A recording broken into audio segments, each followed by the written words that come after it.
सोलापूरमधल्या 3 जणांवर आता एटीएसने कारवाई केली आहे। आरोपींनी 126 कोटींचा संशयास्पद व्यवहार केल्याची माहिती कळते।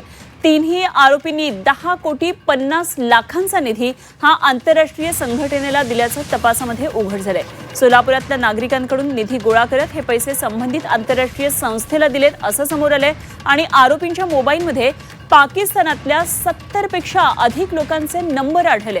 यामध्ये 4 व्हॉट्सअप ग्रुपमध्ये ते सहभागी असल्याचं सुद्धा या तपासामध्ये आता उघड झालंय। त्यामुळे सोलापूरमध्ये एटीएसने ही मोठी कारवाई केली आहे। 3 जणांवर एटीएसने आता कारवाई केलेली आहे आणि मोठे आर्थिक व्यवहार त्यांनी केल्याचं त्यांच्या व्हॉट्सअप चॅटमधून समोर आलेलं आहे।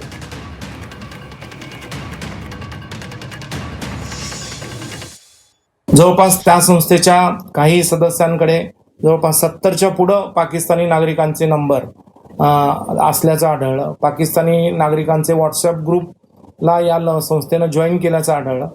सोलापूर जिल्ह्यामध्ये जी संस्था होती त्या संस्थेच्या पदाधिकाऱ्यांकडे जवळपास 50 पाकिस्तानी नागरिकांचे नंबर आढळले। याच्यावरून या संस्थेनं जो काही बोगस रजिस्ट्रेशन नंबर दाखवलेला आहे मग त्यांनी त्याद्वारे धर्मादाय आयुक्तांची या ठिकाणी फसवणूक केलेली आहे, त्या ऑफिसची फसवणूक केलेली आहे।